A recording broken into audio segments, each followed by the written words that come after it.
ایک جگہ میت ہوئی اور جب نہلا دھلا دیا گیا اور جب چارپائی پر میت کو رکھا گیا، رکھنے کے بعد اب یہ بات ہوئی کہ اس کے اوپر جو چادر ہے وہ چادر کہاں ہے؟ پتہ چلا کہ مسجد میں وہ چادر مہیا نہیں ہے۔ تو کسی نے کچھ کہا، کسی نے کچھ کہا، کسی نے کچھ کہا، سب کی اپنی اپنی الگ رائے تھی، اپنا الگ الگ مشورہ تھا کہ رکھنا چاہیے تھا، کیوں نہیں رکھا، فلاں فلاں۔ میرے پاس ہے، مجھ سے پوچھا کہ مفتی صاحب یہ اس طریقے سے اس کا کیا مسئلہ ہے؟ کیا چادر ضروری ہے؟ یا اگر چادر ضروری ہے تو کیا چادر کے اوپر کلمہ وغیرہ لکھنا ہے یہ سب؟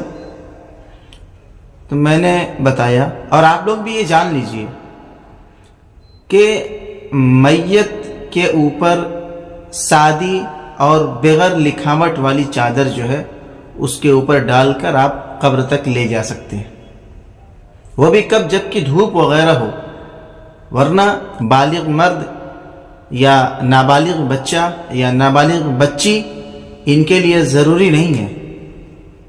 بات سمجھ میں آ گئی؟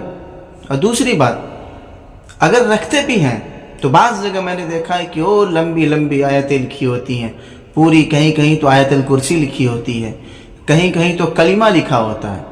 یہ بالکل شریعت کے خلاف ہے، یہ ایک جہالت ہے، یہ ایک قسم کی بدعت ہے، یہ ایک رسم ہے۔ اور اگر آپ کوئی چادر رکھ بھی رہے ہیں تو ایک بات اور ہے کہ اس چادر کو لوگ منحوس سمجھنے لگتے ہیں۔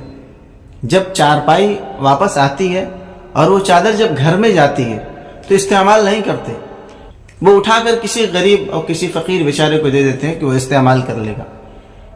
اسی طریقے سے میت کے کپڑے کا مسئلہ، اس کا کپڑا بھی اٹھا کے سب دے دیتے ہیں، سارا کپڑا، کہ غریب پہنے گا تو ثواب پہنچے گا، ان کی قبر تک، ان تک ثواب پہنچے گا۔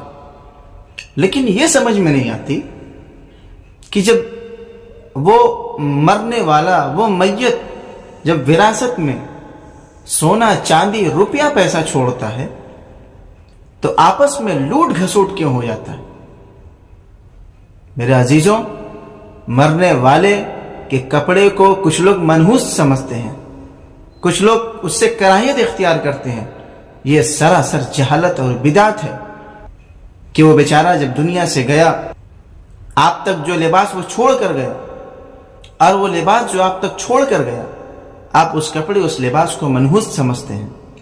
ہرگز ایسا نہ کریں، بلکہ خوش و خرم ہو کر طمانینت کے ساتھ اس کے کپڑے کو استعمال کیا کریں۔